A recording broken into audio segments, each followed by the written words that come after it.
Ողջույն սիրելի հայրենակիցներ, եթերում Նոյան Տապանն է։ Եվ այժմ մենք զրուցելու ենք Հայաստանի Ազատագրության համաշխարհային կազմակերպության համանախագահ պարոն Գագիկ Սարուխանյանի հետ։ Ողջունում եմ պարոն Սարուխանյան, շնորհակալ եմ, որ ընդունել եք հրավերը, պարոն Սարուխանյան եւ սիրելի հեռուստադիտողներ։ Հայտարարում ենք գովազդ եթերում, մնացեք մեզ հետ, որից հետո կվերադառնանք ստուդիա գովազդից հետո եւ կսկսենք մեր զրույցը։ Գովազդի եթերում։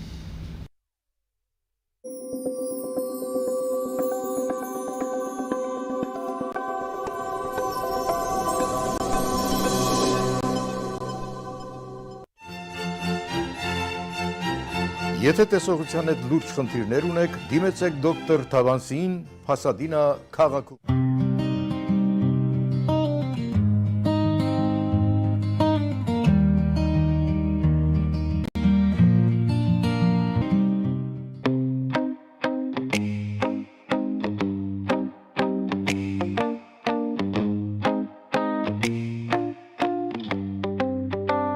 Երևանի և Զովունիի սահմանին գտնվող ալպիական թաղամասում սկսվել է 2, 3 և 4 սենյականոց բնակարանների նախնական ամրագրում։ Առաջարկում ենք նաև թաունհաուսներ արդեն պատրաստ և կառուցվող։ Բնակարանների արժեքները սկսվում են 50,000 ԱՄՆ դոլարից մինչև 140,000 ԱՄՆ դոլար, իսկ թաունհաուսներինը 160,000 ԱՄՆ դոլարից 170,000 ԱՄՆ դոլար։ Մանրամասների համար այցելեք մեր պաշտոնական կայք alpiakan.am կամ զանգահարեք +374 44 201 066։ Ամրագրում կարող եք կատարել մինչև ապրիլի 30-ը։ Ալպիական թաղամաս, ձեր նոր տունը հայրենիքում։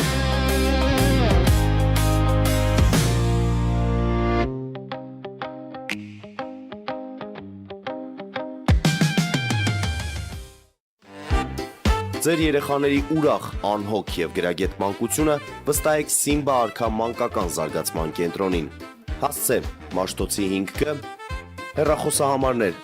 093 405 411, 095 405 411։ Ավելի քան 11 տարի Աքսիոմետ վնասվածքաբանական վերականգնողական բժշկական կենտրոնում գործում են հենաշարժիչ համակարգի խնդիրների լուծման բոլոր ժամանակակից մեթոդները։ Հասցե Երևան, Տերյան փողոց 3 շենք, 42 տարածք, հեռախոս 010 522 882, 091 522 882։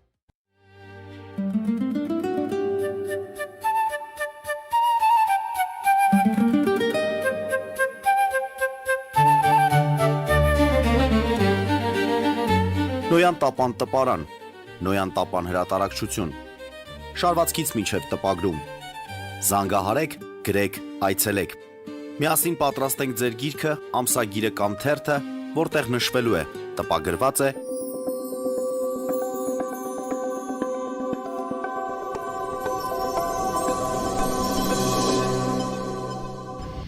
Սիրելի բարեկամներ, հիշեցնեմ, որ մենք զրուցում ենք պարոն Գագիկ Սարուխանյանի հետ, Հայաստանի Ազատագրության համաշխարհային կազմակերպության համանախագահ։ Պարոն Սարուխանյան, փորձում ենք գնահատական տալ կամ խնդրելու եմ ձեզ գնահատական տալ այն իրողությունների, որոնք այս պահին կարող ենք արձանագրել Հայաստանի հետ կապված։ Փաշինյանը, դե ընտրությունները ավարտվեցին, մենք անպայման կխոսենք այն մասին, թե ինչ տեսանք այս առաջին շաբաթվա ընթացքում խորհրդարանում, բայց սկսենք վերջին իրադարձություններից, Փաշինյանը Ղրղստանում էր, նա մասնակցում էր Եվրասիական միջկառավարական խորհրդի նեղ կազմով նիստին։ Ելույթ ունեցավ, իրեն հարցեր տվեցին, ինքը պատասխաններ տվեց, ինչ ընդհանուր, որպեսի ընդհանրացնենք Փաշինյանի ելույթը, ինչ դուք ձեզ համար դուրս բերեցիք, ինչ հասկացաք դուք, ինչ հասկացան նույն Ռուսաստանը։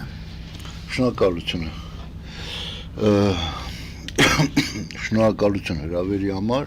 եւ հարցադրման համար։ Նախ եւ առաջ ես պետք է հիշեցնեմ, որ այսօր 8 օրն է, այսինքն ամսի 8-ին, 8-րդ ամիս, 8 թվական ռուսական չարիքի կայսրությունը հարձակվեց մեր հարևան Վրաստանի վրա։ Այն էլ այն ժամանակ, երբ որ ընթանում էր Օլիմպիադա։ Օլիմպիադան այն միջոցառումն էր հələ դեռ հին ժամանակներից, երբ որ դրանով կանխում էին պատերազմները, այսինքն խաղաղության էին տանում ժողովուրդներին, քաղաքներին, ազգերին մի պատերազմ եք եւ օլիմպիադայի ժամանակ բոլոր տեսակի պատերազմներն ավարտվում են։ Դե հիմա տեսեք Ռուսաստանի նենգության աստիճանը, որ իրանք հենց Չինաստանում անցկացվող օլիմպիադայի ժամանակ հարձակվեցին Վրաստանի վրա։ Եվ ինչու էր Պուտինը այն ժամանակ հանդիսանում էր վարչապետը, ըստ էության Մեդվեդևն էր նախագահան, գնաց Չինաստան, կարծես թե օլիմպիադայի բացմանը, բայց ինքը իրականում գնաց, այսպես ասած, դաբրոն Չինաստանից ստանալու Վրաստանի վրա հարձակվելու։ Ես դա ընդամենը իդեպ ասեցին։ Եվ մենք տեսանք 18 տարվա ընթացքում ոնց կարողացավ Ռուսաստանը ռուսամետ իշխանության բերել Վրաստանում իշխանության, հա, ղեկի նստացրեց իրանց Իվանաշվիլին եւ մենք տեսանք նաեւ Իվանաշվիլուն, երբ որ բերում էին իշխանության, բազմաթիվ հանգամանքներ էին բերում։ Ինքը միլիարդատեր է, ինքը աչքը կուշտ մարդ է, ինքը տեսեք Ռուսաստանում բոլոր իր ակտիվները վաճառում է, բոլոր, որպեսզի ոչ մի կապ չունենա, կախվածություն չունենա Ռուսաստանից, այդ խաղիկները։ Այն ինչ որ մոտավորապես այսօր կատարվում է նաև Հայաստանում։ Այսինքն տեսեք Նիկոլա Արևմտամետը ուզում է փոկվի, բայց չի կարող, բայց ստիպված է բալանսավորված քաղաքականություն վարի, ինչ-որ sense։ Այսինքն այդ երկակի ստանդարտները, որ մարդկանց քննացնեն եւ իրանց ուզածը ձեռիդ կատարեն։ Եվ մենք տեսնում ենք, որ այսօր Վրաստանը ամբողջությամբ ռուսական տիրապետության տակ է։ Ժողովուրդը կես միլիոնից ավել ժողովուրդ ոտի վրա հելած ամբողջ Թիլվիսը պաշարել են եւ ոչ միայն Թիլվիսը եւ այդպես էլ ոչ մի բան, իրենք պատրաստ էին իրանց ազգը կոտորել, բայց այդ տարածքը չհանձնել վրաց ժողովրդին։ Այսինքն դա ռուսականն է եւ վերջ։ Ես սա իդեպ հիշացրեցի, որպեսզի մարդիկ հիշեն եւ չմոռանան, թե ինչ կայսրության հետ մենք գործում ենք։ Ինչ վերաբերվում է այն հարցին, որ դուք տվեք, թե ինչ եմ մտածում այս իրողության մասին, ես առանձնապես շատ բան չի փոխվեի մոտ մտածելակերպի տեսանկյունից։ Ես բազմիցս ասել եմ, որ Հայաստանում եղած բոլոր ազատական ուժերը, անհատները պետք է միավորվեն։ Ինչի համար։ Գուցե եւ չկարողանանք իշխանության գանք, որովհետեւ ուղնուծուցով բանակ տեղական ինքնակառավարման մարմիններ, իշխանություն ամբողջությամբ ռուսական գործակալական ցանցով պաշարված է։ Եվ այդ միջավայրում դժվար գաս իշխանության արդար ընտրություններով։ Բայց այնուամենայնիվ մենք պետք է կարողանայինք միավորվեինք, որպեսզի Հայաստանում ստեղծեինք մի այնպիսի գոնե փոքրիկ ուժ, որի վրա արևմուտքը կարողանար հենվել։ Այսինքն մենք կարողանայինք օգնել մեզ փրկողներին գերիությունից, ռուս թուրքական ճիրաններից պոկելու process-ին մենք օգտակար լինեինք։ Եվ ես կարծեմ մի անգամ ասել եմ ձեզ մոտ, որ ամենանվաստացուցիչը այն չէ, որ դու այս պահին գերված ես։ Ամենանվաստացուցիչը այն է, որ երբ քեզ փրկում են, դու ինքդ քեզ համար ոչ մի բան չես անում։ Հակառակը, այն վախեցած վայրի կենթանու նման, այն փրկող ձեռը, որ գալիս է քեզ ճիրաններից հանելու, կծում ես։ Ճանգռում ես, Որտեղ եք տեսել այդ կծելը եւ չանգռումը։ Որտեղ ես տեսել, հենց հիմա ասեմ։ Ինչ կարգի ասես մենք մեղադրանք եվրոպացիների, ամերիկացիների հասցեին։ Հավասարացնում են ամերիկացիների գործունեությունը ռուսական կայսրության գործունեության հետ։ Ամեն ինչում այ ջանը սարնել իրանց շահերին են, այ ջանը, բայց մի անգամ չասեցին, որ 130,000-ից ավել որփանոցներից փրկած ամերիկացիները այսօր հայկական գենոֆոնդը պահպանեցին։ Մի անգամ չասեցին, որ ամերիկացիները կանգնացրեցին այս վերջերս մի քանի տարի առաջ ջերմուկ ներխուժում ադրբեջանական զորքի։ Անգամ մարդիկ կան, որ այն աստիճանի են, ասենք, այդ հանգամանքը տվե անտեսության, որ ասում են, «Յո, տես բան է եղել»։ Այո, եղել է։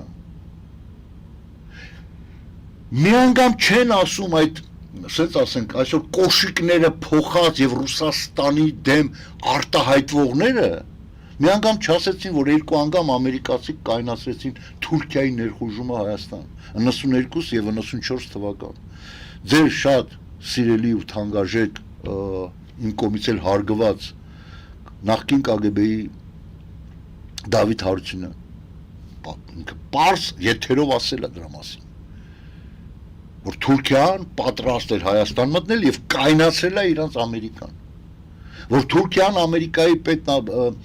դեպարտամենտին հայտնել է, որ իրանք պատրաստ են մտնել Հայաստան, իրանք ասել են, բա Ռուսաստանի դաշնակիցն է, ոչինչ, Ռուսաստանի հետ մենք լեզու կգտնենք, իրանք պատասխանել են Ամերիկայից, մեզ հետ չեք կարա լեզու գտնեք,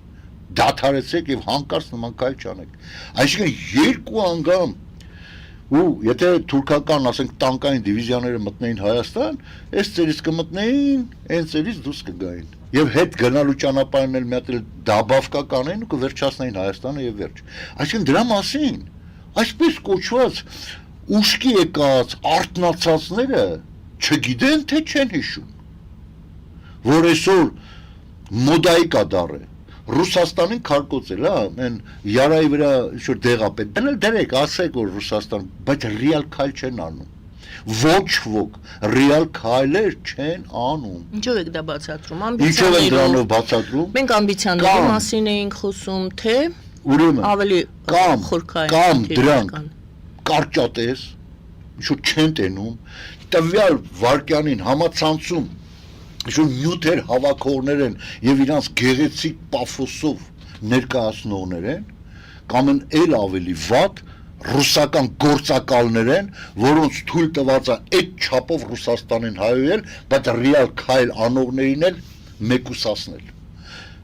Վարկաբեկել, անուն կպցնել,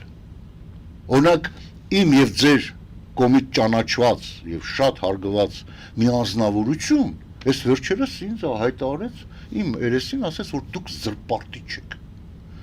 Եվ ես ասեցի, ինչու համար եմ, ինչու եմ զրպարտի, այդպես էլ ինքը չասեց, թե ինչու։ Իրանք կարևոր ընդամենը այդ բառը կպցնի ու գնա։ Անգամ ես փորձեցի իրեն օգնել, որ այդ զրպարտության բառի տակից կարողանա դուրս գա եւ օրինակ բերեցի, ասի, այո, ես գուցե ասել եմ, որ հայ ժողովուրդը շատ միամիտ է, որ մինչեւ հիմա իրեն կոտորող ռուսական, սովետական, բոլշևիկյան սիմվոլները Հայաստանում տպած են, ասել, հա, այդ հարցում համաձայն եմ, բա որ հարցում ես, եթե այդ հարցում համաձայն ես, բա որ հարցում համաձայն չես, եւ դու ինձ զրպարտիչ ես անվանում, այնինչ իրական զրպարտիչը հենց ինքն է, հենց ինքը, որովհետև հենց ստեղ 4 հոգու ներկայությամբ եւ ձեր ներկայությամբ նա հայտարարեց, որ հայ ժողովուրդը կեղեկ է եւ թալանել է Ռուսաստանին։ Դա իր ասածներն են։ Եվ այսօր զրպարտիչը ես եմ դառնում։ Ես չեմ ուզում հիմա կոնկրետ անուն տալ, ում մասին որ ես ասում եմ ինքը լավ հասկացավ։ Լավ հասկանում է թե ինչ եմ ասում։ Եվ իմացեք բոլորը թող իմանան։ Բոլոր տեսակի Ռուսաստանի ջրաղացին ակամայից, վախից, թե ինչ-որ այլ հանգամանքներից դրդված ջուր լցողները պատասխան են տալու, անկախ իրանց անցած ճանապարհից։ Անկախ, այո, մարդը հնարավոր է մի փուլ ազգային նվիրալ գործունեություն անի։ Բայց եթե հետագայում այդ կատարած ազգային գործունեությունից հետո ինչ-որ ձև դու արդեն աջակցում ես Հայաստանին կեղեքող կայսրությանը կամ դրա մասին ձեն չես անում, ուրեմն դու կամ փոխվել ես քո հայացքներում կամ ծերացել ես եւ չես տենում այդ բաները։ Լավ, պարոն Սողյան, դա անձերի բան չի, սա համակարգային է։ Ես հիմա ասեմ հաջորդը։ Ես մի հաղորդման ժամանակ մի քանի հաղորդում, այսինքն նայեց, էլի մի գործիչ է, այլ գործիչ։ Ժամանակին բավականին լոյալ էր, հա, թե իշխանությանը, թե Ռուսաստանին, սուր գնահատականներ չէր տալի։ Այս վերջերս քանի ամիս է ամեն հաղորդում Ռուսաստանին մի դրելա քացուտակ քցումա, չգիտի արդեն ոնց, արասեսի դառա մերոնքական։ Էսի ճիշտ ուղու վրա է։ Բայց կասկածում էի, ասում եմ, սենց կտրուկ մարդը չի կարա փոխվի։ Մարդը եթե տես կտրուկ փոխվում է, գոնե իր անցած ճանապարհի ընթացքում կատարած այլ հայտարարությունները ինչ որ ձևով բացատրություն է տալի։ Եթե չի տալի ու կտրուկ փոխվում է, ու իրան թվում է թե ժողովուրդը այն աստիճանի արդեն հավադար է, որ կարող չհիշի մի 4-5 ամիս առաջ ինքը ինչ էր խոսում։ Հիմա այդ մարդուն ես հետևում եմ։ Puzzle ընկավ տեղը։ Ամեն ինչ է իբր ինքը այդ վստահությունը ձեռք է բերում մարդկանց մոտ, որ ինքը հակառուսական կայսրության գործիչ է դառը, էս այն է, բայց վերջի հաղորդման ժամանակ լսում եմ, տրիպի ճանապարհը չպետք է բացվի, շո վերջ։ Բավ տիպայ այդ ճանապարհը։ Դու ի վիճակի ես տրիպի ճանապարհ փակես, փակողը իր լաչինի ճանապարհը փակեիր, Արցախը փակեիր։ Այսինքն այդ հիմար խոսակցությունները, այդ հիմար մեկնաբանությունները, որ հաստատ գիտես մի կողմից Ռուսաստան, Թուրքիա, Ադրբեջան, Պակիստան եւ դրանց գումարած տարբեր տեսակի տերորիստական մոջախետական խմբավորումները ընդդեմ փոքրիկ Հայաստանի դու ոչ մի բան ես։ Եվ այդ ամբողջի մեջ չնշել փրկության ճանապարհը, չնշել, որ գիտեք ինչ կա դրանց դեմ, մենք չենք կարող առնենք, ինչ Սյունիք, ինչ Գեղարքունիք, ինչ Շիրակ, ինչ Արարատյան մարզ, ես ինչի մասին են խոսում, և չասել, որ փրկությունը հենց այդ տրիպի ճանապարհն է, ես կվերանվանեմ, ես արդեն ասում եմ, որ դա տրիպի ճանապարհ չի, դա տրիպի շլամբաումն է, այո, հենց շլամբաումը, որ տարբեր տեսակի ռուս, թուրքա, չինական, ադրբեջանական ու տարբեր տերորիստական խմբավորների կալիդոր չդառնա, միջանցք չդառնա, որ ուզենան նարկոտիկ տանեն, ուզենան զենք տանեն, ուզենան տերորիստական խմբեր տանեն, ինչ ուզենան են, հա? Չեմ մարդը դրել ասում, միրգ եք տանում, խնդրեմ տարեք, կոստումներ եք տանում, խնդրեմ տարեք, շինանյութ եք տանում, խնդրեմ տարեք, ով է ձեզ խանգարում, հենա Հայաստանի օրենքները, ասենք, կնիքը խփում են վրան, տրանզիտային տարեք, տրանզիտի համար էլ մուծեք, գնացեք եկեք, ինչա, չէ, չպետք է բացվի, մեզի թակած ունեն իրանք շինանյութի վրա էլ, մրգի վրա էլ, մյուսի վրա էլ, իրանց հետարքիր է, իրանց նարկոտիկներն ու տրաֆիկինգները տարբեր տեսակի, այս ամբողջը, և ես բոլոր մնացած քաղաքական գործիչները, ես 1-2-ին օրինակը բերեցի, ովքեր խոսում են այսօր կոշիկները փոխած, կաշիները փոխած, Ռուսաստանի դեմ, դա ընդամենը ժամանակ, ես հետևում եմ, ասում են, որտև իրանք չեն կարող այդ սելավակայնացնեն, այսինքն իրանք հանձնարարական են ստացել, այդ ասողների դերում իրանք լինեն, հակառուսականը, բայց վերջում կրիտիկական պահին ուր կտանեն կկայնացնեն, հերթական Սրբազանի կողքը կտանեն կկայնացնեն, հերթական Տաշիր Սամոյի կողքը կտանեն կայնացնեն, այսինքն ընդդիմական դաշտում առաջնորդությունը նաև այդտեղ են վերցնում, իրանց թույլ տված է Ռուսաստանին բան ասել, ինչպես նաև Նիկոլ Փաշինյանին, իրականում Ռուսաստանին ասում է, բայց իրականում ինչ անում,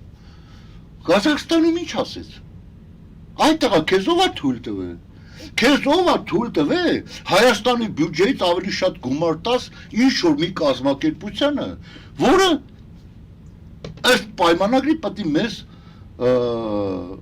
պաշտպանել, ու չի պաշտպանել, դու դրան ավելի շատ գումար ես տալի, քան ստանում ես, Նիկոլ Փաշինյանն ասեց 300 միլիոն, ինչ-որ թիվը կոնկրետ չեմ հիշում, որ մենք տալիս ենք ԵԱՏՄ-ին, բայց ստանում ենք դրանից եկամուտ 200 միլիոն, այսինքն մինուսով ես, քեզ ով է թույլ տվել, մեր գրպանից մինուսով աշխատես, դուրս արի ԵԱՏՄ-ից, դու գնաց աղաչում ես, զանգելա, Պուտինի հետ խոսացելա, եկեք ինչու չեք ընդունում մեր ապրանքները, հա? Բայց ինչ իրավունք ունի, ինքը մեր ապրանքները չընդունելու, եթե ԵԱՏՄ-ի մեջ ես,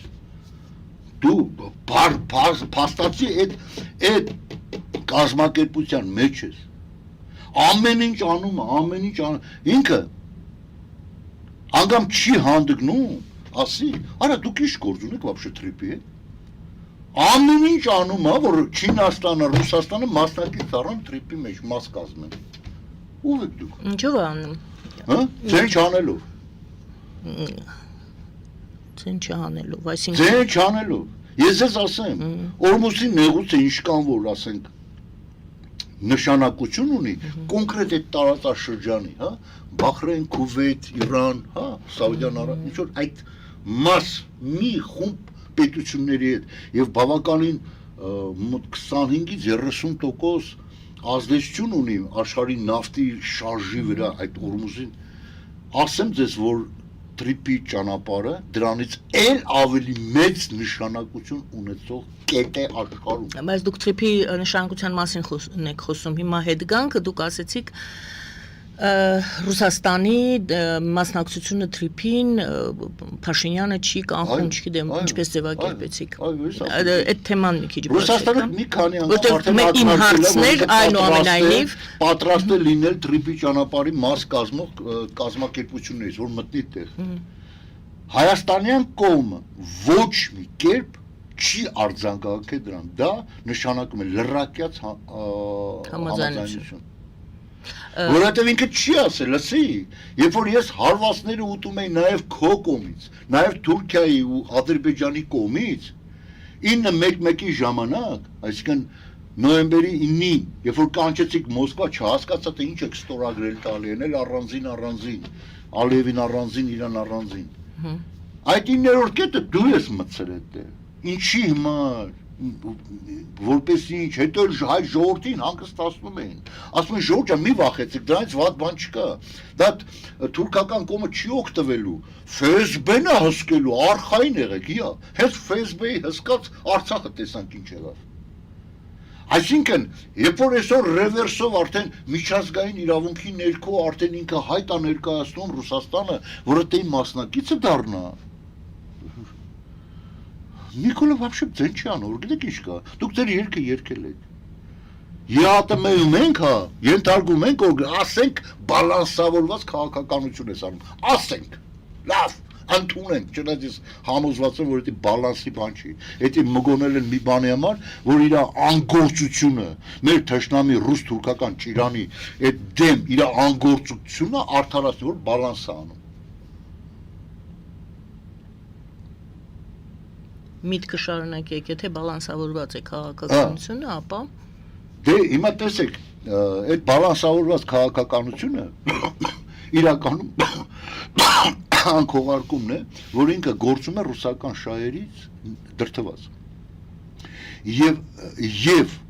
ինքը ամեն տեսեք, այս ընթացքում դեմ չեմ ձեր գնահատականներին, բայց BRICS-ի դիմում տվեց։ Տեսեք, այո, մի մատոր Եվրոմիությունն այդ BRICS-ի դիմում է դա։ Պարոն Սարխանյան, անդադ հետ ու առաջ եկեք չանենք, ես խնդրում եմ։ Իմ հարցս հստակ էր։ Ես լսեցի ձեր այս կարելի ասել նախաբան պատասխանը, չնայած համարյա կես ժամ սպասում էի։ Հիմնական հարցը հետևյալն է։ Դուք սկսեցիք Վրաստանի պատերազմից։ Այո, որպեսզի ընդգծեմ Ռուսաստանի էությունը։ Այո, որպեսզի ցույց տակ, որ Փաշինյանը նույնպես պետք է վախենա Ռուսաստանից,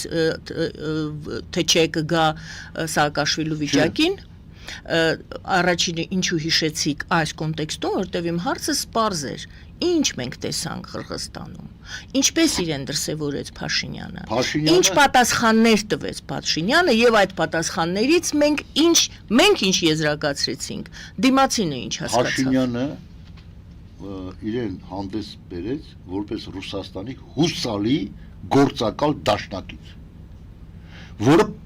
ինքը անգամ մանրամասնորեն նկարագրեց, թե ախպեր մի վախեցեք, այդ Եվրոմիությանը անդամակցելու հարցը երկար պրոցես է, հեսա պետք է, հələ վերջում էր, հələ մեր ժողովրդին հարցնել է պետք։ Այսինքն մի վախեցեք, մենք ձեր հետ ենք։ Էլ ոնց ասի։ Փոխանակ դնի հարցը, պետք է պաշտպանել չպաշտպանեցիք, որ մենք ավելի շատ գումար ենք տալիս, քան ստանում ենք այդ կազմակերպությունից տուժում ենք, որ դեռ ռուսական բազաները մինչև հիմա անվճար մենք ենք սպասարկում ջուրը, հացը, գազը, ամեն ինչը։ որ նորից Էրեբունի օդանավակայանը 40 քանի տարով էլի երկարացրել ենք, դե մասնակցությունը անվճար։ Իսկ Ադրբեջանն ու Վրաստանը Ռուսաստանի բազաները իրանց երկրներից հանեցին մի վարկանում։ Մինչև հանելն էլ տարին $200 միլիոն ստանում են, ասում են դուր որ մնաս։ Եվ Ռուսաստանի կատարածը Վրաստանի գլխին, ինչի համար եմ հիշացնում, նրա համար էր, որ Վրաստանը հապաղեց, որ Վրաստանը ժամանակին ճիշտ ձևով չներկայացրեց իրեն ՆԱՏՕ-ի անդամ դառնալու, որ գոնե մի հատ ամերիկյան զորամիավորումը լեին այդտեղ Ռուսաստանը երբեք չէր մտնի, որը այսօր անում է Նիկոլը։ Այսինքն լիարժեք հայ-ամերիկյան պայմանագրի մեջ չի մտնում, որ բերի թաթը տնեն վերջնական զորքը մտցնեն ու վերջացնեն։ Ասեն դե գնացեք Թուրքիա ես, Իրան ես, Չինաստան ես, թե Ռուսաստան ես, ինչ զրթու զիբիլ ես, ռադներդ քաշեք, պրծնի։ Չէ, միշտ բալանսի մեջ ապահում։ Ընտրություններն էլ ցույց տվեցին, որ Նիկոլ Փաշինյանը հլու հնազանդ կատարեց Մոսկվայի առաջադրանքը։ Այսօր ամբողջ պարլամենտը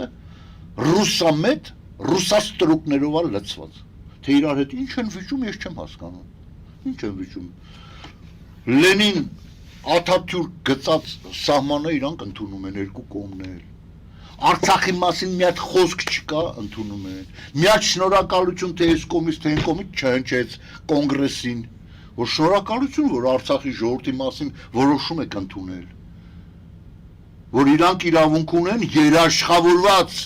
անվտանգությամբ վերադառնան իրենց բնակելի, իսկ երաշխավորված անվտանգությունը դա արդեն մեծ հարցական է։ Ով է երաշխավորը լինելու, Ադրբեջանը։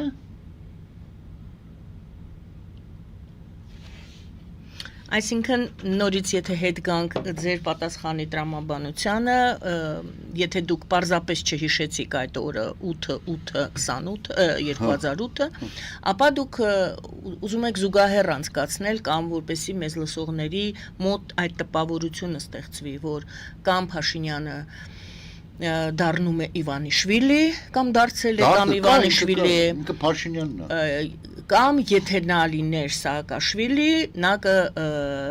արժանանար այսօրվա Սաակաշվիլու ճակատագրին։ Նա Սաակաշվիլի չի, ասում եք դուք, նա Իվանիշվիլի է։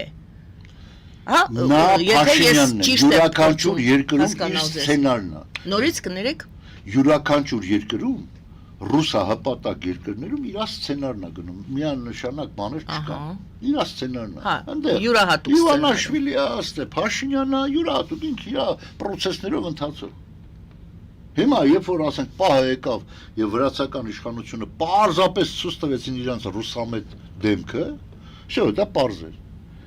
Իսկ սա մինչև հիմա չի ցույց տալի, այսինքն դա միամիտ մարդկանց համար է։ Լուրջ վերլուծաբանները շատ լավ տեսնում են։ Շատ լավ տեսնում են, ով ուզում է իր երկիրը ազատագրի, ինքը պետք է նախ եւ առաջ ազատ աշխարհի հետ հարաբերություններ ստեղծի։ Ես չեմ ասում դու ռիսկային բաների մեջ ես մտնում ես, դու գնում ես մոլորակի գերտերության հետ, որ նա թարս նայում է Չինաստանի նմանն է անգամ ծնկները ծալում։ Դու գնում ես դրա հովանու տակ,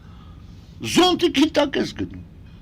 Բայց չէ դու ասում ես չէ ես ավելավ ես ճղված պալատի տակ մնամ անձրևած զունա գա։ Ես չեմ փորձում Նիկոլ Փաշինյանին այսպես արդարա հարցը դա չի, հարցը նա է, որ ձեր ասածներին նա իր պատասխանը տվեց հենց այդ ելույթում։ Հիշում եք, նա ասում է դեռ պատրաստ չի այդ ճանապարհը, որպեսզի ես գնամ։ Փաստ, նա ասում է դեռ պատրաստ չի այդ ճանապարհը, որով ինքը պատրաստ չի, ինքը ճիշտ է ասում։ Ինքը պատրաստ չի։ Բայց ինքը ոչ մի դեր չունի այսօր։ Ես նորից անդրադառնում եմ իմ թեզին, որ մենք գոնե ունենանք մի կուր, ընդդիմական անգամ ազգային ժողովում չեղած մի հատ միավոր, որը բարձրաձայներ դրա մասին, որ մենք կարողանանք մեզ փրկողներին, ով որ պատրաստ է մեզ փրկել, դրանք ինչ-որ ձեր բարոյական աջակցություն ունենք։ Այսօր Նիկոլ Փաշինյանը կատարում է 3 հիմնական ուղղություն Ռուսաստանի կողմից թելադրված։ Նախ դա բարոյական, քաղաքական եւ դեմոգրաֆիկ, ուրեմն խնդիրներն են։ Երեք ուղղությամբ էլ ինքը աշխատում է Հայաստանի դեմ։ Բացիկ այդ երեք ուղղությունները։ Բացեմ։ Ուրեմն բարոյականը նրա մեջ է, որ մենք ինքնուն պետություն ունենալու վիճակի չենք, մենք թույլ ենք, մենք ինչ անարար Թուրքի Ռուսի դեմ ինչ կարանք անենք, այսինքն բարոյապես ազգի ոգին կոտրելն է, որը ինքը հստակ կատարում է, հստակ։ Երկրորդը քաղաքական այն է, որ կամաց պատրաստում են, ինչ եք ուզում ըլեք, Ռուսաստանի գուբերնիա եք ուզում ըլեք, թե վիլայետ, պարզ չի որ գուբերնիա, և բոլոր տեսակի ռուսական գործակալները ասում են, մենք չենք հանդես գալի, որ Հայաստանը գուբերնիա սարքենք, մենք հանդես ենք գալի, որ հանկարծ վիլայետ չդառնա, ունենք այլ տարբերակ, այո ունենք, լինես ազատ անկախ Հայաստան, որը Տրամպը մոլորակի գերտերությունը ասում է, կրկին կդարձնենք Հայաստանը մեծ, ասում է, էլ ինչ ասերը, արա 100 միլիոնանոց Իրանի նմանին ծնկի է բերե, մոլեկնել իրանց հավատից դրդված չեն կոդրվում, մինչև վերջ ոչնչացնելու այդ պետությունը, դուք կայնել եք, Ամերիկայի դեմ եք եթում, այսին դեմ չեք եթում է, ինքը քո ազգի դեմ ես եթում, որ նման պետությունը ասում է փրկում եմ քեզ արա, և այդ Նիկոլ Փաշինյանի թարգմանությունը նայեք, կրկին դարձնենք Հայաստանը ուժեղ, ինքը չի ասում կրկին դարձնենք Հայաստանը մեծ, որովհետև այդ մեծ բառը չի համընկնում իր դոշին կպցրած Լենինի ու Աթաթուրքի քարտեզի հետ, որովհետև ինչի մար, որովհետև տղայը ասելա խոսքի տերն է, ոչ, որովհետև ռուսական է ինքը, որովհետև Հայաստանը ծնկի բերելու միակ պարագանը հենց այդ քարտեզն է, իրանց պապաները ոնց գծել են, Տիգրանաշենով, այդ Սյունիք տանող ճանապարհով, անկլավներով, ամեն ինչը հաշվարկած է եղել, ամեն ինչը հաշվարկած է եղել, ու այսօր ասում ես հաշվարկած Հայաստանին ծնկի բերած այդ քարտեզը, որը իրանց պապաները վաղտին արել են, այսօր ես տեր եմ, էսա, չէ, ես չգիտեմ մի ձևի է Հայաստանի քարտեզը, բայց այդ քարտեզը ինքը ինչ-որ դոշին կպցրել է, ընդամենը ժամանակի խնդիր է, որ Հայաստանը ոչնչանա, ես կողմնակից եմ միջազգային դատարանին, այսինքն այն պետությունները, ովքեր Հայաստանի քարտեզը ինչ ձևով որ գծել են և միջազգային ուժ են ստացել, տեր կայնեն իրանց որոշմանը, Վիլսոնյան Հայաստանը, տեր կայնեք, դուք եք գծել, դուք գծել եք, մենք Չինաստան չէինք, մենք Հնդկաստան չէինք, որ մեր համար դուք քարտեզ գծեիք, մենք էլ հելեինք, Թուրքիային էլ ջարդենք, Ռուսաստանի ծովից ծով սարքեինք, մենք փոքր ազգ էինք արդեն իսկ, արդեն ջարդել էին մեզ, և դուք եք այդ որոշումը կայացել, արդարությունից դրդված, և դուք էլ պետք է վերականգնեք, ո՞ւմ է պետք ձեր այդ գծածը, այդ գրածը, որ մենք ի վիճակի չենք վերականգնելու, իսկ սրանք դիկտատորիալ դրա մասին չեն խոսում, չեն խոսում, ով է Նիկոլ Փաշինյանը, ով է այս կանից հետո Նիկոլ Փաշինյանը, այսինքն Նիկոլ Փաշինյանը ուզում ասի, գիտեք ինչ կա, Ռուսաստանն էլ, Թուրքիան էլ վայրենի են, եկեք կլի սուս մնանք, որովհետև մեզ կկոտորեն, սենց այս պայմաններն ընդունենք, այս տրամաբանում եմ ուղղակի, ով են դրանք արա, դրանք մի հեռախոսազանգով, թե Ռուսաստանին, թե Թուրքիային տեղն են դնում, քեզ ընդամենը պետք է հուսալի գործընկերել ես Ամերիկային, որ մարդը վստահի քեզ, ոչ թե կիսած ճանապարհ նորից ռուսական զորք բերես, թուրքական զորք բերես, եսի ինչ անես, այսինքն ինքը հուսալի չի, դրա համար էլ իրանք ռեալ քայլեր հələ չեն անում, Հայաստանը մեծ դարձնելու, իրանք նախանշել են, մտցրել են Հայաստանի տնտեսությունը աշխարհի 5 հզորագույն, որ այսպես է լինելու, դուք լինելու եք աշխարհի 5 հզորագույն տեխնոլոգիաներով հագեցած պետությունը, որը մոլորակի մնացած այլ ազատ աշխարհի պետություններին մատակարարեք տեխնոլոգիաներ, դուք պատկերացնում եք ինչից է հրաժարվում, այս տհասը հանուն մի քանի տոննա պամիդոր Ռուսաստան տանելու։ Պարոն Սաուխանյան, գովազդ ենք հայտարարում եթերում, կշարունակենք զրույցը։ Եվ երրորդը դեմոգրաֆիականն է, Դեմոգրաֆիականից կսկսենք գովազդից հետո։ Հնդիկներին, ռուսներին, հա, շատացնում են քանակը եւ Նիկոլ Փաշինյանը ասում է իր ելույթներից մեկում, որ երբեք Հայաստանում հայը մեծամասնություն չի եղել, որ այստեղ հայկական որևէ պետություն այստեղ չի եղել։ Դուք հասկանում եք, այս տարածքում, դա Նիկոլ Փաշինյանի հայտարարածն է։ Այնինչ այս տարածքում միայն 5 հատ մայրաքաղաք ունենք։ Դվին, Վաղաշապատ, Անի, Երևան, Երևանդաշատ, պետություն չենք ունեցել, դուք պատկերացրեք մայրաքաղաք ունեցել ենք, բայց պետություն չենք ունեցել։ Գովազդի եթերում սիրելի բարեկամներ, մնացեք մեզ հետ, շարունակելու ենք զրույցը պարոն Սարուխանյանի հետ։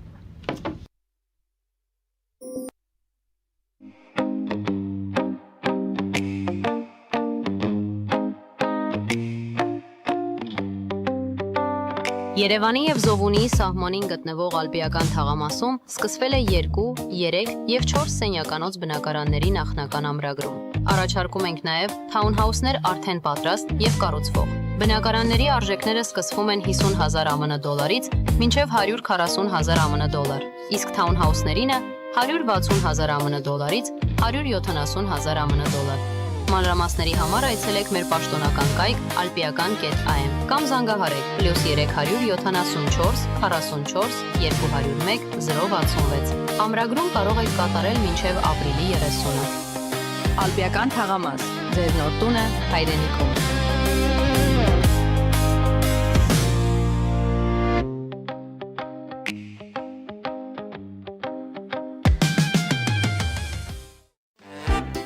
Ձեր երեխաների ուրախ, անհոգ եւ գրագետ մանկությունը վստահեք Սիմբա արքա մանկական զարգացման կենտրոնին։ Հասցե Մաշտոցի 5G, հեռախոսահամարներ 093 405 411 095 405 411։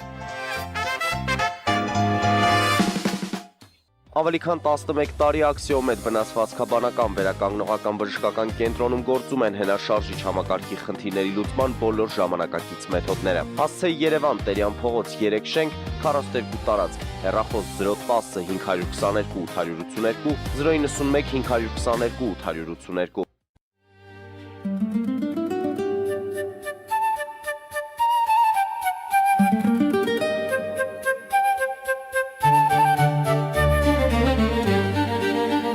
Նոյան տապան տպարան, Նոյան տապան հրատարակչություն, շարվածքից մինչև տպագրում, զանգահարեք, գրեք, այցելեք, միասին պատրաստենք ձեր գիրքը, ամսագիրը կամ թերթը, որտեղ նշվելու է, տպագրված է Նոյան տապանում։ Նոյան տապանի վազող տողում հայտարարություններ տեղադրելու համար այցելեք Երևան Իսահակյան փողոց 28 երրորդ հարկ կամ զանգահարեք 055 50 90 50 +181 967 567 կամ էլ կապվեք կոնտակտ Շնիկ.am էլեկտրոնային հասցեով։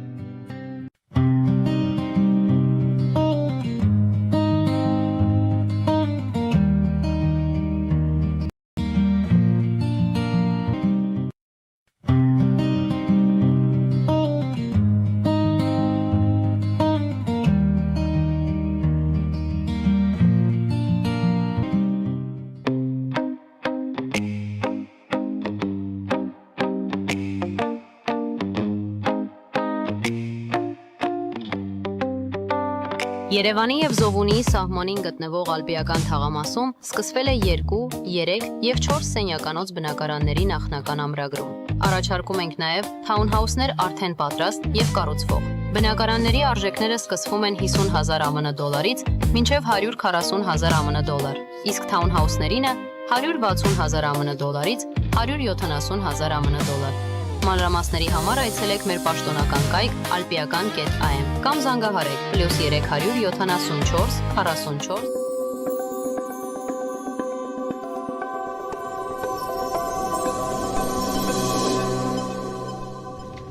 Սիրելի բարեկամներ, հիշեցնեմ, որ մենք զրուցում ենք պարոն Գագիկ Սարուխանյանի հետ, Հայաստանի Ազատագրության համաշխարհային կազմակերպության համանախագահ։ Պարոն Սարուխանյան, Երկաթգծի կոնցեսիայի հարցը։ Արդյոք դա դուք խոսում եք Ռուսաստանը թրիփին մասնակցել, չմասնակցել, ցանկանում է մասնակցել, Փաշինյանն էլ չի խոչընդոտում, եթե որքան հասկացա, այդպես էր ձեր գնահատականը, արդյոք այդ կոնցեսիոն հարցը երկաթգծի չի խանգարելու թրիփի իրագործմանը, արդյոք դա լծակ չէ Ռուսաստանի ձեռքին կամ գուցե Ռուսաստանը չօգտագործի դա որպես լծակ, ինքնին դա խնդրեմ է Հայաստանի համար։ Շատ բարի։ Վերջի քանի տարիների ընթացքում մենք տեսանք, որ Ռուսաստանը բացի դրանից որ տիրացել է երկաթգծին, հայկական երկաթգծին, ավելին ինքը անգամ անվանումն է փոխել, այսինքն հեռահար նպատակներով, այսինքն անունը դրել է Հարավ Կովկասյան երկաթգիծ, ինքը անունը չի դրել հայկական երկաթգիծ, բայց ինքն է տիրապետում կամ ղեկավարում, չէ, Հարավ Կովկասյան, դա շատ հարմար է Հայաստանի անունը փոխելու, հետագայում դարձնել Հարավ Կովկասյան Հանրապետություն։ Լավ, դա հələ բարոյական կոմ է, այն որ ես ասում եմ 3 հանգամանք չեմ, նաև բարոյականն է այստեղ խոսում։ Այսինքն դրանով ապացուցում են, որ Հայաստանը ի վիճակի չի ինչ-որ կազմակերպում երկաթգիծ ունենալ, ինքը այդ ազգը չի, ինքը չի կարա, ինքը սեփական ավիացիա չի կարա ունենալ, ինքը երկաթգիծ չի կարա ունենալ, իրանց փոխարեն պետք է արվի։ Այսինքն ամեն ինչը բարոյապես տանում են նրան, որ ազգի մեջ տպավորվի մի բան, որ արա դե լավ էլ իսկականից մի հատ մշակութային ավտոնոմիա տան վիլայետ չէ, գոնե գուբերնիա, լավ, իսկ եթե անունը ավտոնոմիա լի վախշե լավ է, թեկուզ Ռուսաստանի կազմում, վերջ, սա է ամբողջը, իսկ ամերիկացիք հակառակը բարձրացնում են հայերի դերն ու նշանակությունը, իրանք աշխարհով մեկ ասում են, սա են ազգն է, հələ աշխարհի 5 հատ պետության մեջ կարա մտնի, որ կարա ամբողջ մոլորակը մատակարարի տեխնոլոգիաներով։ Նայեք տարբերությունը, մենք բարոյականի կողմը խոսացինք։ Երկրորդը, հիմա գնանք ֆինանսատնտեսականը։ Նախ Կազախստանում, որ քննարկում էին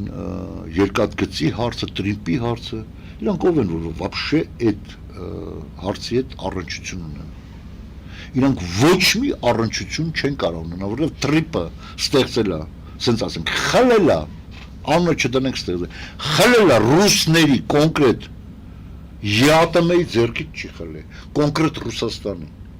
Ձեռից խլել է տրիպի ճանապարհը, անունը դրել, հիմա դուք ով եք արա, Ղրղստան, Կազախստան, Ռուսաստան, փդած Ռուսաստան, որ այսօր դուք մի հատ լոգիստիկա չեք կարող ստեղծեք, ձեր ղրիմը մտնեք հելնեք։ Դուք ով եք, որ вообще Իրան, դե չգիտեմ ով եք, որ քննարկում եք Հայաստանի հետ կապված որևէ բան, սա էլ, որ դուք ասում եք, ասենց ասենք, դուք չեք կներեք, հազար ներողություն, եսի նկատի ունեմ են Ռուսաստանին հայոյողները, ժամանակավորապես կոշիկները փոխածները, որ այսօր մի հատ ձեն չեք անում, թե դուք ով եք արա, որ տրիպի ճանապարհ եք вообще քննարկում։ Դա կապված է ֆինանսականի հետ, այսինքն հոտն առել են գումարի, սա ուզում են քցվեն, սա ուզում են փող ունենան, միլիարդավոր դոլարների խնդիր կա, եւ Ռուսաստանը պարտադիր մեջը լինի, Չինաստանը մեջը լինի։ Ամերիկան պարզ ասեց, նույն Օրմուզի ճանապարհի վրա, Օրմուզի նեղուցի վերաբերյալ, ասեց այդ նեղուցում ոչ ոք իրավունք չունի եւ չի գումար աշխատելու նեղուցի վրա, ինքը հենց նկատի ուներ Իրանին, ով ասենք յուրաքանչյուր նավի համար ինչ-որ գումար էր վերցնում, անցնելու համար, ասեց ոչ ոք այդ նեղուցից գումար չի աշխատելու, եթե այդտեղ գումարել աշխատի, այդ իրավունքը միայն Ամերիկայի Միացյալ Նահանգներինն է։ Հիմա այս բոբիկները, հա, ԵԱՏՄ-ի այդ բոբիկները ուզում են ասեն Ամերիկայի բերնից իշոպտի տրիպի ճանապարհ խլեն։ Արա խելքի եկեք, ես նկատի ունեմ Հայաստանի իշխանությանը։ Դուխով, շա այդ դուխովը դուր են գլխարկդ նորից հələ հակիմ են։ Գնա դեպի Ամերիկա, դեպի Արևմուտք ու դու կտենաս հաշված օրերի, ես ամիսներ էլ չեմ ասում, ինչ ձևի վեր կապի Հայաստանը։ Էլի չանի։ Էլ ոնց անի։ Ամերիկան ոնց անի, հարցակվում են պահում է, ջերմուկից հանում ռադա անում, Արցախի ժողովրդի վերաբերել ասում է պետք է հետ վերադառնան, էլ ինչ անի, Այն լպիշը ռուսական պլաստինքն էլ ֆրցնա, բա ուլ ամերիկան, բախի, բամի բաչյան, բա էլ ինչ անի, արա դու պետք է նախ վերցնես դա, որ ինքը էլի շարունակի անել։ Այդ երկաթգծի Հիմա երկաթգիծը իրանք կարող են շատ հեշտությամբ, շատ նորմալ ձևով այդ կոնվենցիոնալ, ասենք, այդ հարաբերությունները վերջացնեն։ Եվ կա հարյուրավոր, հազարավոր հանգամանք, որ տարիներ շարունակ կեղեքվել է այդ երկաթգիծը, տարիներ շարունակ ոչ մի բան չի արվել, պայմանագրով նախատեսված, որ պետք է արդիականացվեր։ Հələ մենք գնացեք նայեք, ցանկացած կայարան, ցանկացած գյուղի լինի, մեծ քաղաքների լինի, նայեք վիճակը, նայեք երկաթգծի իրական վիճակը, ռելսերի ու այդ շպալների այդ վիճակը նայեք, ոչ մի բան չի արվում, շատ հանգիստ կարելի է ասեմ բռնկաշի։ Հերո չեմ մտնում Ճապոնիա, Չինաստան, կողքդ նայեք, Վրաստան, Ադրբեջան, հələ ինչ պոեզներ են աշխատում, ինչ գնացքներ, ինչ վագոններ են։ Ռուսական չեն։ Էլ ինչ պետք է անի, ես չեմ ասում, Ռուսաստանը այդ ինչ պետք է անի, որ մենք ասենք չէ, մենակ Ռուսաստան։ Էլ ինչ անի։ Պարոն Շախանյան, կա որևիցե գիծ, որը վարում է Հայաստանի իշխանությունները, ու ասենք մեր արտգործնախարարությունը, դիվանագիտական գիծ կամ ինչ որ մի բան, որը դուք դրական եք համարում եւ սատարկ կանգնեիք այդ գծին։ Ոչ մի բան չեմ տենում,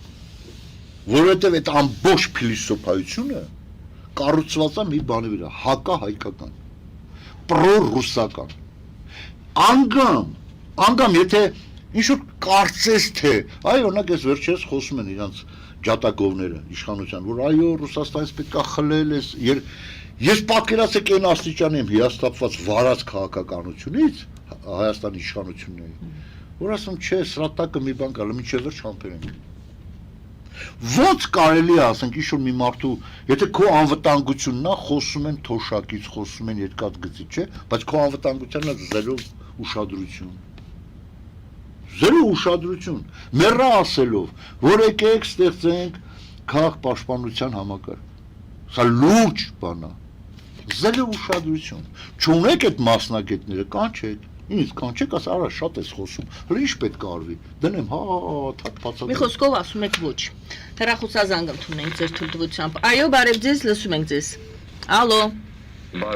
Բարև ձեզ։ Ես պարոն Սարգսյանին ուզում հարցալ։ Համեցեք։ Ինքը այդքան գոհ է տրիպ ճանապարհը։ Տրիպը ասենք պայմանավորված է 74-26% հարաբերակցությամբ Հայաստանի եւ Ամերիկայի Միացյալ Նահանգների միջեւ։ Բայց այնտեղ կա երրորդ ստորագրողը, իսկ երրորդ ստորագրողին ինչ որ բաժին հասնում է։ Երրորդ ստորագրողը։ Չի կարող պատահել, որ Ամերիկան իր բաժնը մատից ասենք, օրինակ 34% վաճառի մեկ ուրիշ ընկերության, որը կլինի թուրքական կամ ադրբեջանական։ Շնորհակալություն։ Երրորդ կողմը թերևս չբացվեց, բայց հարցը հետեւյալն էր, այդ 76%-ից կարող է վաճառել որևիցե մեկ։ Չի կարող, դա նույն բանն է, այս տրամաբանության ունը, սա նախ շնորհակալություն քաղաքացուն, որ այս հարցը տվեց, որովհետև այս հարցը շատ է շրջանառվում ռուսական գործակալների կողմից, այսինքն ես չեմ ասում ինքը հենց այդ մարդն է, ռուսական գործակալական ցանցի ներկայացուցիչը, բայց այնքան են սա ականջներին տակ պահ է, որ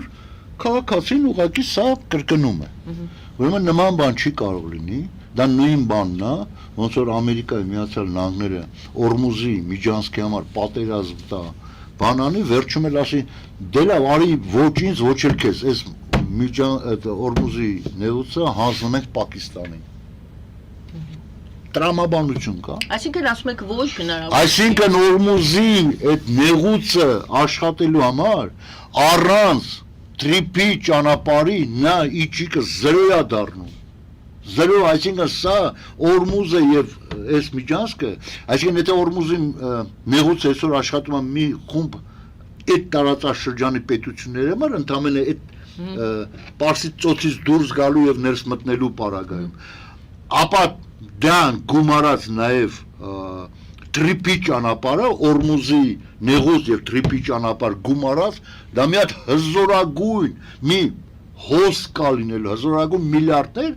եւ Ամերիկան ինչ-որ վաճառեց Ամերիկան գումար չունի Ինչքան պետքա թուրք կտպի Դուք ասում եք այդ հարցը շատ է շարժվում, նաև այն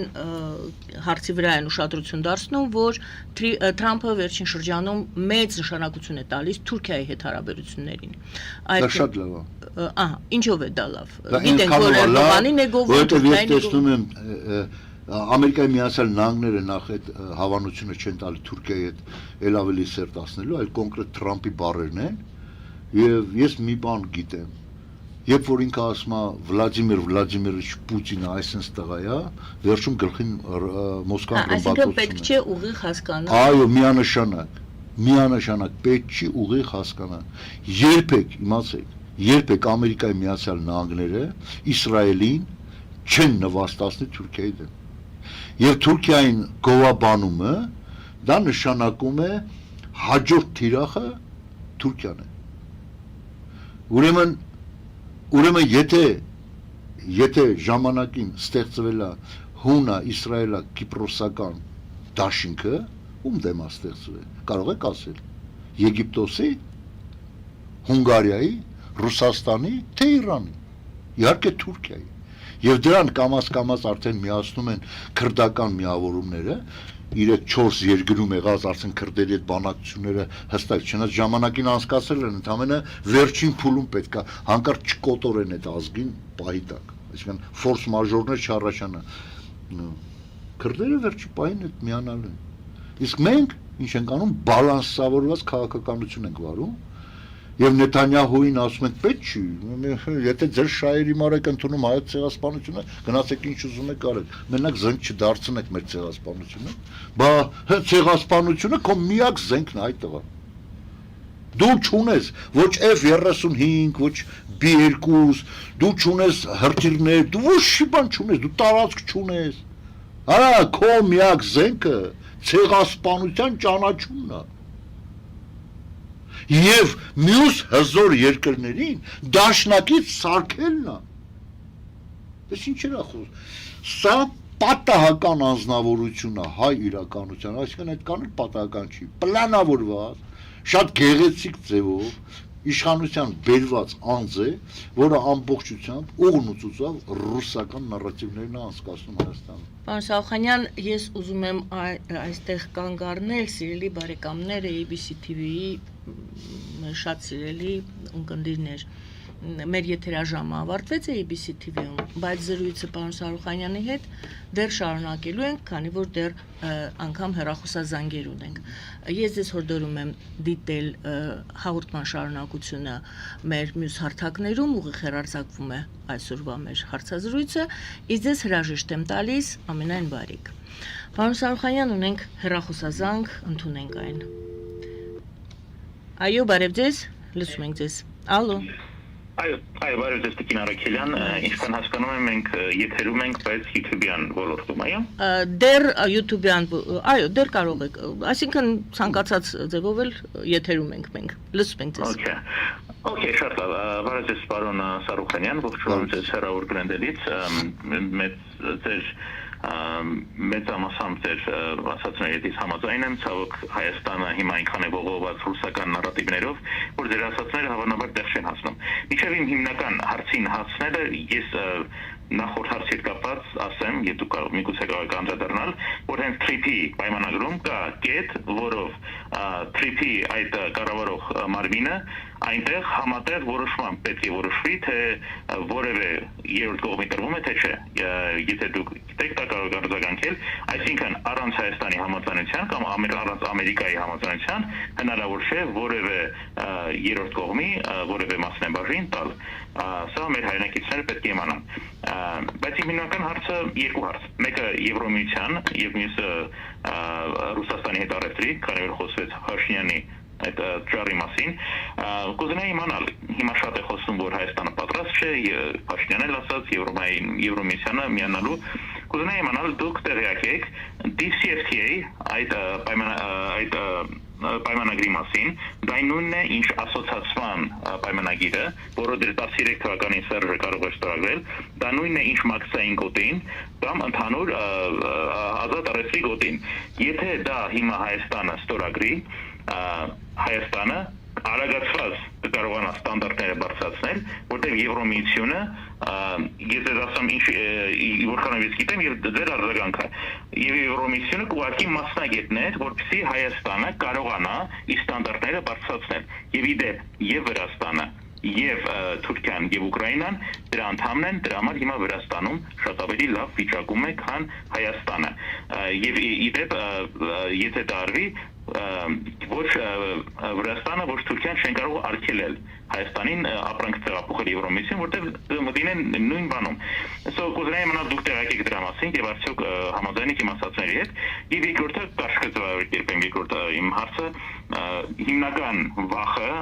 մեր հայրենակիցների ռուսական ցորենն ու գազն է։ Համաձայն եք, որ ռուսական գազի տարբերակ այլընտրանք կա, դա Թուրքմենիայի միջոցով, Իրանի միջոցով swap տարբերակն է, եւ կա ցորենի այլընտրանք Ուկրաինայից սերծովով բերել ցորենը, եթե Ռուսաստանը որոշի դրանք փակել։ Երկու հարց, այդ DCFTA-ը եւ ռուսական ցորենն ու գազը։ Իհարկե Թրիփին է բավական դատարան։ Շնորհակալություն։ Շնորհակալություն։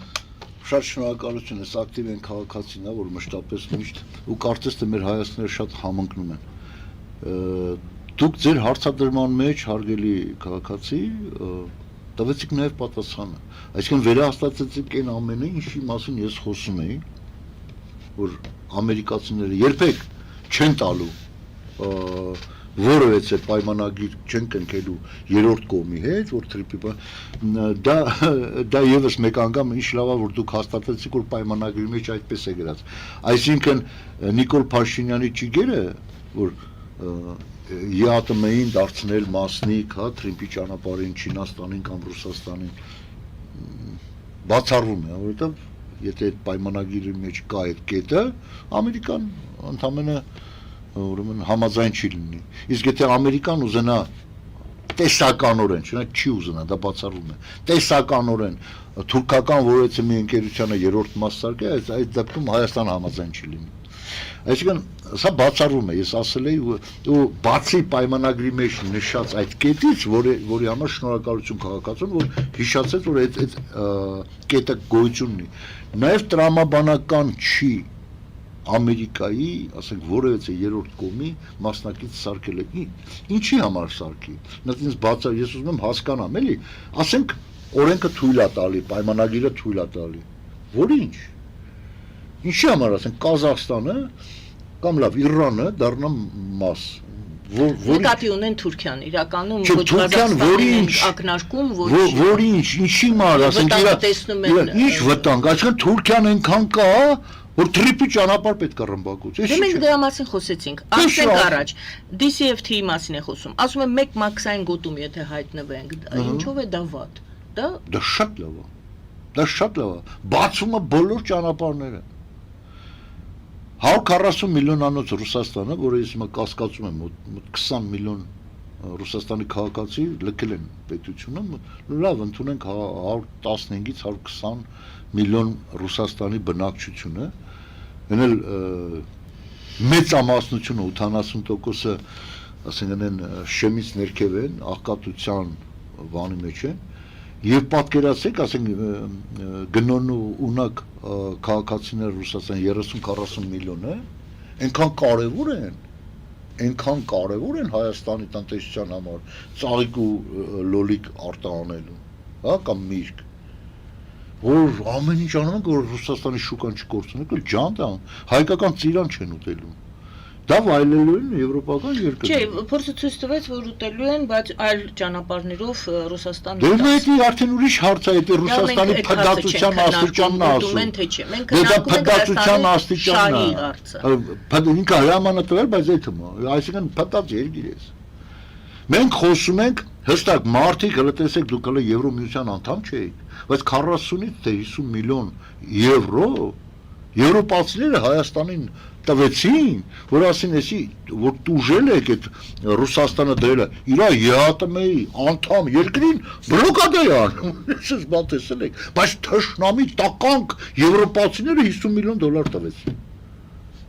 Вообще ես զարմանում եմ արդեն մեղսունակության վրա է։ Պարոն Սախոյան, Ռուսաստանի տրամաբանությունը հետևյալն է։ Միած Եվրոմիություն դու դեռ չես կարողանում մտնես, ընդ դուրը չեն բացել, ես էլ էստեղից դուրը կփակեմ, դու կմնաս այդ երկու քարի անգամ։ Դե ուրեմն իմ ասածն ինչ է, որ բացես։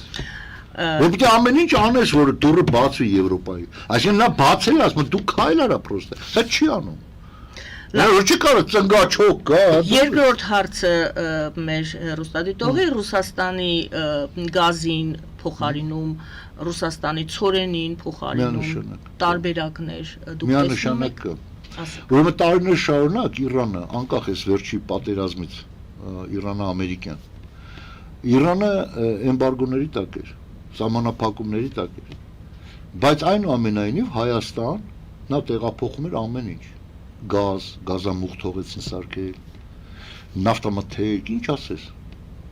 հանուն, այսպես կոչված, թշնամիների անպիտան Հայաստանի համար, դա թողում էր Ամերիկան, Ամերիկայի Միացյալ Նահանգները Հայաստանի մասով աչքը փակել էին, ասում են սա քաղաքակրթական մեր դաշնակիցներն են, շատ էլ որ այս պահին հայտնվել են գեյության մեջ եւ իրանց կառավարում է ռուսական ադմինիստրացիա, իրանց դրածոների միջոցով, բայց թողենք արա Իրանը, հələ ինչ տնտեսություն պետք է զարգացնի Հայաստանի միջոցով։ Ընդամենը Իրանի քաղաքներից մեկի չափ ամբողջ Հայաստանը։ Կամ Նյու Յորք քաղաքի ինչ-որ մի պրեֆեկտուրայի չափ ամբողջ Հայաստանը։ Ուրեմն ես մի անգամ ձեր մոտ այդ օրինակներ եմ բերել ժամանակին, երբ որ շատ էր սրացել սովետական միություն Ամերիկա արևմուտք հակամարտությունը, արևմուտքը անկլավ ուներ սովետական լագերի մեջ, դա արևմտյան Բերլինն էր, որը ուներ 3-ից 3.5 միլիոն բնակչություն, միայն արևմտյան մասը, եւ պատով շրջապատված էր բոլոր կողմերից, օղակի մեջ էր։ Եվ այնտեղ ոչ մի տրանսպորտ, ոչ մի բան չէին գործում։ Ընդամենը այդ նույն սովետական լագերը այդքան հանդգնություն չուներ, որ ամերիկյան օդանավերը թույլ չտար արևմտյան Բերլին վայրիչ կատարեն։ Դուք պատկերացնում եք մի երկիր, մի անկլավ, որը իր անգամ տարածքներ չուներ, ուղղակի քարե շենքերով պատված մի անկլավ էր։ Իսկ Հայաստանը, պատկերացեք, քարե շենքերը կա, գումարած, դաշտեր, արոտավայրեր, ջուր, պատկերացնում եք, չէ՞։ Եվ Ամերիկայի համար Հայաստանի նման 3 միլիոնանոց երկիրը պահելը, այսինքն ինչ-որ բան ներմուծելը, դա խնդիր չի։ Իրանք նույն սուբսիդավորմամբ էլի ինչ-որ մի բան կմոգոնեն, ճիշտ է, օդանավով մի քիչ թանկ կլինի այդ ցորենը, բայց հայ ժողովրդի վզին չեն թողա։ Այսօրվա դրությամբ Ուկրաինան առաջարկում է ցորեն Հայաստանին, բայց Ադրբեջանի տարածքով Ռուսաստանի ցորեն է գալիս Հայաստան։ Ինչու Հայաստանը Հիմա պատասխանը, որովհետև ամեն ինչ անում է այս Նիկոլ Փաշինյանը, որ ատամներով իր տեր ռուսներից կախված է։ Այսինքն նորից պատտվենք, նույնն, այսինքն ամբողջ գաղտնիքը puzzle-ը հենց դա է։ Մենք Қырғызստանում Փաշինյանի ելույթից եզրակացրեցինք հետևյալը. Հայաստանը չի շրջվել Ռուսաստանից որևիցե չի կատարել, ԵԱՏՄ-ից որևիցե շրջադարձ չի կատարել, նա ասում է մենք մնում ենք ձեր շրջանակներում, հա, Հայաստանը հասկանում է, ասում է Փաշինյանը, ԵԱՏՄ-ին եւ Եվրամիությանը միաժամանակ անդամակցել հնարավոր չէ, բայց նա ասում է մենք հավատարիմ ենք ԵԱՏՄ հիմնարար սկզբունքներին, բայց չենք կարող հանրաքվե անել հարցի շուրջ, որ այս պահին գոյություն չունի, այսինքն Եվրամիության հարց այս գոյություն չունի, իսկ մենք հավատարիմ ենք ԵԱՏՄ-ի հիմնարար սկզբունքներին։ Էլ ոնց ասի, ինքը պատասխանել է ձեր հարցին, ինձանից հարցադրում եք անում։ Այսինքն նա պարզ ասել է ես ձերն եմ։ Դե ինքը տարբեր հատվածներում է Շենը կապ չունի այդ մոտիտի ու կռուտիտի վարպետ Նիկոլը պարզ ասում է, սա պետք չի ուրիշ բան մտածել։ Հիմա եկեք սրա տակ մանգանք որևէ Եվրոպա մեծ թեզ, որ ասենք սենց կարելի է հասկանալ ամենից։ Ոչ մի կերպ, ասում է ես ձերն եմ, արա, մի վախեք։ Սուպերցավ գնացել Ռուսաստանը ինչ խնդիր է լուծում, ինչու է այսպես ցուցադրաբար։ Այո, ցուցադրաբար ցուցատալի իր ուժը։ Ես հələ ես կայսր եմ։ Դուք էլ լսի Ղրղստան կա։ Եվ մենք ընդունում ենք Ռուսաստանի այդ ուժը եւ Մենք չէ։ Նիկոլ Փաշինյանը։ Փաշինյան։ Ոչ թե ընդունում է, ինքը հենց իր կողմից բերված մարդ է, իր ագենտն է։ Պուտինը ուզում է ազատվել Փաշինյանի Չէ, վատ ձևակերպում էր, որովհետև մենք անկախ պետականություն ենք եւ Պուտինը չպետք է ազատվի մեր իշխանություններից, բայց ինչ ասի, մենք անկախ ենք, բայց այդ կաները անկախ չեն։ Նիկոլ Փաշինյանին ուրեմն դուրս բերեն այս պաշտոնից։ Ոչ, Նիկոլ Փաշինյանը շատ հստակ կատարում է ռուսական նարատիվները։ Նիկոլ Փաշինյանը ազգային ժողով բերեց էլի ռուսական ուժ, այսինքն ինքը լինելով քողարկված ռուսական ուժ, բերեց երկրորդ ֆրոնտով նաև չքողարկված ռուսական ուժին։ Այսինքն ամբողջ պարլամենտը ռուսական ուժ է։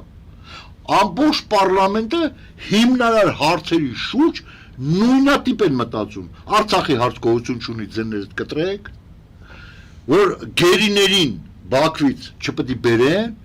Հիմա տեսեք գերիների հարցը։ Դե ով ասել չպետք է բերեն։ Չպետք է բերեն։ Ձևակերպում եք։ Չեն խոսում դրա մասին։ Քանի գլխանի են ռուսամետ ուժերը խոսեն գերիներից, կամ քանի գլխանի են Նիկոլը խոսի գերիներից։ Դրանք խոսում են արևմտյան մեծ ուժերը կամ արևմուտքը, որ չի կարելի, եթե դուք խաղաղության եք գնում, դի բաց թողեք։ Բայց սրանք ձեն չեն անում, ասում ես ինչ իմ անալը Պուտինը ինչ կհրամա։ Իմ հարցն էր Մոսկվան խնդիր դրել է, որ Փաշինյանը Ոչ, ասում եմ։ Ես նույնիսկ եմ ասում, կատարում է ամեն ինչ։ Լսեք, մենք վերջին անգամ տեսանք Պուտինի այդ հանդգնությամբ զրուցող մի գործիչ կար, ճիշտ է, ինքը խակ էր մի քիչ, բայց ասենք իր մտադրությունը արևմտամետ, որ Սաակաշվիլին։ Վերջում այս զորքերը մտցնելուց հետո ինքը գալստուկներ ուտում։ Սաակաշվիլին։ Այսինքն Նիկոլը եթե Կրեմլում նստած, այսպես փռված, այս բանին չեմ ասում, նախորդ, այսպես խոսում էր Պուտինի հետ, որ մենք ազատ երկիր ենք, այդպես տոնայնությամբ Նիկոլը իր նասկիները կսկսեր ուտել։ Միտքը է, որ կտար գլուխը վերից կծխեր, այդպես խոսալու։ Իսկ ինչու է խոսել այդպես։ Խոսելը, որ այդպես պետք է։ Իր հեղինակությունը բարձրացել է։ Ընտրությունից առաջ տեսակ նախընտրական շոու է։ Այո, բայերկե։ Եթե անգամ դա վրիպակ է եղել օպերատորական, Հենց վրիպակներ չեն թույլ տալիս։ Ապրեք, այսինքն вообще չէ, այսինքն իրանք աշխարհում եք Շնորհակալություն, պարոն Սաղոխյան։ Շնորհակալություն։ Փաստորեն այս ամբողջը էլի նորից դուք եւս ասում եք թատրոն է եւ հերթական շոուն ազգային ժողովում, հիմա նորից երկու մաս, կամած սկսում են իրար մեկը մեկին ինչ որ բանը հորդ, մեկը հորթը բան, իրար հորդ հասը, ինչ որ սկսվում է կամած, հələ պիկին կհասնի։ Այն Սամվել Կարապետյանն էլ ասում է դուք ազգովի պետք է աղաչեք, որ այս պայքարից դուրս չգամ, դուք պատկերացնում եք, իա լուրջ ես ասում։ Էլի նույնիսկ վերադառնանք սկզբին, երբ որ դուք ասացիք մենք չկարողացանք միավորվել։ Դրա հետևանքն է, պարոն Սարուխանյան։ Դրա հետևանքները նվաստացիչ Այո, դուք չեք կարողանում։ Այսինքն երրորդ ուժը, դուք ասելով նկատի ունեմ, երրորդ ուժը, որը մենք տեսանք նախքան ընտրությունները բոլորը խոսում էին այն ուժերի մասին, որոնք պետք է մտնեն ազգային ժողով եւ այդպես էլ եղավ, այդ պայծառատեսություններ թե շատ ճշգրիտ վերլուծություն չգիտեմ, ինչի արդյունք էր, որ այդպես ճիշտ գնահատվեց Հաշվարկ ինչի վրա հիմնավորված։ Ինչի վրա, որ ուղն ու ծոցով 5 մատիպես այսպես տենում եմ ռենգենի նման գործակալներին, որ գործակալները այսօր իշխում են Հայաստանում։ Չէր կարա։ Այլ ընտրանք։ Ուրեմն ֆաշիստական Գերմանիան, երբ որ Սմոլենսկը գրավել էր, Ինքը պոլիցայիների շարքում չէր կարա թողեր մեկ կոմսոմոլի, ասել լավ, ես մի հատ թող կոմսոմոլի։ Այլ ընտրանքը չձևավորվեց ըստ երևույթին, այլ ընտրանքը չձևավորվեց։ Դա էլ արդեն էս իրանց դոշերին խփող, որ մենք արև մտամետ ենք ազատագրել, դա իրանց խնդիրն է։ Այսինքն սա էլ եւս մեկ լուստրացիա է, որ ընտրությունից հետո էլ են շարունակում։ Որ ես հիմա որ Սամվել Կարապետյանի նման խոսամ, կասեն Իրանից ինչով է տարբերվում։ Միակ ուժը այսօր, որը փրկության ճանապարհը հստակ տենում, հա, դա մեր կազմակերպությունն է։ Ու հստակ կոչ անում ինչա պետք անել, ի տարբերություն մյուսների։ Թող ասեն, չէ, ախպեր, Նիկոլը ճիշտ է, պետք է ռուսների տակ պարկենք։ Թող ասեն իրանք ինչ են, լավ ինչ եք մտածում։ Լավ ռուսը վարտնաբան, դուք ինչ եք ասում։ Մենք հստակ ու է Սա ոչ միայն մեր վերլուծությունների վրա է հիմնված, այլ հստակ տվյալների վրա, որի մասին առայժմ հələ չեմ կարող ասել։ Ու մնացած բոլորին եմ ասում, բոլորին։ Այդ կոշիկները օդի մեջ որ փոխել եք, կաշիները չեք կարողանալու փոխել։ Ձեր բոլոր փոխած կաշիների մասին մենք սաղ գիտենք, դնելու ենք դերները։ Եթե այդ կան ազատական եք, եկեք կային եք կողքս, ասեք գաք, ժամանակին սխալվել ենք։ Հիմա դու ասում ես ճանապարհը ինչ պետք է անենք։ Ես էլ չասեմ առաջնորդը ես եմ, ասեմ սենց արեք։ Էլ ինչ ասեմ։ Տեսեք ամբիցիա էլ չկա, չեն գալի։ Չեն գալու, որովհետև կեղտոտված է հետևները։ Սաղ կեղտոտված են։ Ով կասի, չէ, կեղտոտված չենք, ես մաքուր եմ, եկեք դեմս նստեք ու պահանջեք ինձանից այդ հաշվետվությունը։ Այսինքն, այսպես պատկերավոր եթե ներկայացնենք, պղտորված է քաղաքականությունը որպես ջուր եւ զուլալվելու հույս կա, թե քաղաքականության միշտ բոլորը կոնսուլտացիաներ եմ անցկացնում անհատների հետ եւ կան հույսեր, որ գոնե մի կուր, մի փոքր որ բարձ լինի ով է։ Հա, այո, ես անցկացնում եմ արդեն այդ կոնսուլտացիաները։ Եվ եթե չհաջողվել, տեսեք, ես հիասթափվել պետք չի։ Մենք ստե ընդամենը մեր բարոյականության մասին ենք խոսում։ Տեսեք, նորից պատտվում գալիս ենք Ամերիկայի Միացյալ Նահանգները, ուրեմն թող բոլոր ռուսները, չինացիները, թող հնդիկ ու ադրբեջանցիները, թող թալիբներն ու մոջախեդները մոռանան, այս տարածքը Ամերիկան չի տալու, ոռնացեք, մեռնեք, սատկեք, կործանվեք, ինչ ուզում եք եղեք, չի տալու։ Շո, դա հիշենք, հիմա խնդիրը ստե բարոյականության մասին է։ Այդ ճանապարհին հայ ժողովուրդը ինչ որ մի քայլ դրական օգնություն անելու է թե չի անելու, տարա չանեք, ոչինչ, ես մի անգամ համեմատել եմ հիվանդանոցի հետ էս տարածքը, որից ասենք բաժանմունքներից մեկը ռեանիմացիա է կոչվում դա Հայաստանում։ Մենք ռեանիմացիոն բաժին ենք, այո, իրանք կասեն ոչինչ լավ դե հիմա էս ազնել էս վիճակին է։ Մեկը փրկելու են։ Հիմա պրոստը այդ փրկելուց հետո քոքոս չեք կարանալու մանգակ։ Որ այդ տեսակ մենք էս ինչ արիք ամենա վճռական պահերին գլուխներդ կողեցիք ընկած մի կտոր մսի հետևից, թե մի հատ բենզին կալոնկան նվեր տալու հետևից, թե մի հատ պաշտոն տալու հետևից ընկաք։ Ես հիմա ուզում եմ բոլոր նախկին ազատական ուժերին անգամ ժամանակին, երբ որ սովետական միությունը փլուզեց, սկզբնական շրջանում նաև ազգային ժողովում բան ունեին, խմբակցություն ունեին։ Դուք ինչ եք արել ՆԱՏՕ-ին միավորվելու կամ Եվրոպային միավորվելու, ոչ մի բան, ուր է ձեր ներկայացած օրենսդրական նախաձեռնությունը, չկա, գոյություն չունի, որովհետև դուք էլ եք պարկե ԿԳԲ-ի գործակալական ցանցի տակ, դե լավ ձեն չանեմ գլխից չբամփեն, կամ լավ սուս մնամ վախտը կգա, այսինքն վախկոտներ եք եղել, վախկոտներ, որ այդ պրոցեսը այսօր թողել եք այս սերունդի վրա, ու մենք անելու ենք, վաղ թե ուշ անելու ենք։ Շնորհակալ եմ պարոն Սալխանյան, այսօրվա զրույցի համար, մի քիչ ջղայնացրեցի ձեզ։ Դե չի լում չջղայնանալ, ես հայրենիք եմ, աշկիս առաջ հայրենիքս տանջում են, կեղեքում են, կործանում են, ես էլ չեմ կարող հանգիստ խոսել, ես թող մարդիկ հանգարտ չմտածեն, վայ, ես ինչ նյարդացած է խոսում, բան անում, ես չեմ կարող նյարդացած չխոսամ, անհնար է, երբ որ Թող հələ մի հատ յուրաքանչյուր քննադատողը անցնի այն ճանապարհը, որը ես եմ անցել, եւ որ այսօր ինձ կարողանում եմ այսքան հələ գոնե տիրապետել,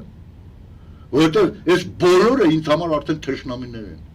Մենք թշնամությունը մանենք գալի ռուսների մեջ, թուրքերի մեջ, չէ՞ ու շատերն ասում են, դե դրանք ի՞նչ մեղք ունեն։ Հիմնականում մենք ենք մեղավոր, այո, ճիշտ է ասում։ Եվ ես այսօր թշնամական միջավայրում եմ ապրում։ Երբ որ ռեալ հայության փրկության ճանապարհը ասվում է, դիմացինը ինքը իրան հեղինակավորի տեղ դրած բրթացնում է ինչ-որ բան, բրթացնում, ինքը չի կարողանում ասում տղա ջան, ցենց որ ասում ես, եսի սենց չի, եսի սենց եմ, ինքը քննարկման չի գնում, գիտեք ինչի, որտեղ գիտի, որ մենք 100%-ով ճիշտ ենք։ Շնորհակալություն սիրելի բարեկամներ, Գայիկ Սարուխանյանի հետ էինք զրուցում, Հայաստանի Ազատագրության համաշխարհային կազմակերպության համանախագահ զրույցը վարում էր Գայանե Առաքելյանը, բարին ձեզ։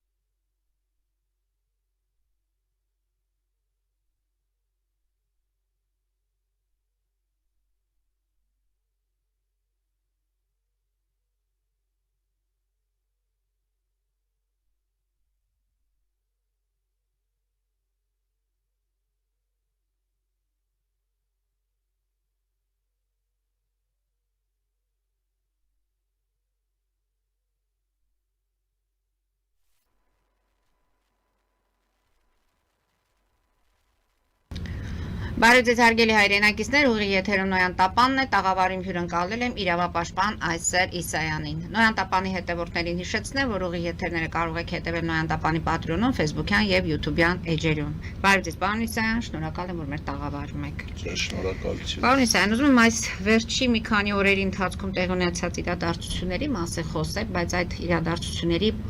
փորձենք իրավական գնահատականը տալ, թե ինչ է կատարվում։ Փաշինյան-Պուտին հեռախոսազրույցին եմ ուզում անդրադառնանք, բոլորս էլ գիտենք, որ օրեր առաջ Հայաստանի վարչապետը հեռախոսազրույց ունեցավ Ռուսաստանի Դաշնության նախագահի հետ եւ խնդրեց, որպեսզի աջակցի կարգավորի հայկական ապրանքների արտահանման այդ խնդիրը։ Ռուսաստանի կողմից սահմանափակումներ կան, բոլորս գիտենք, եւ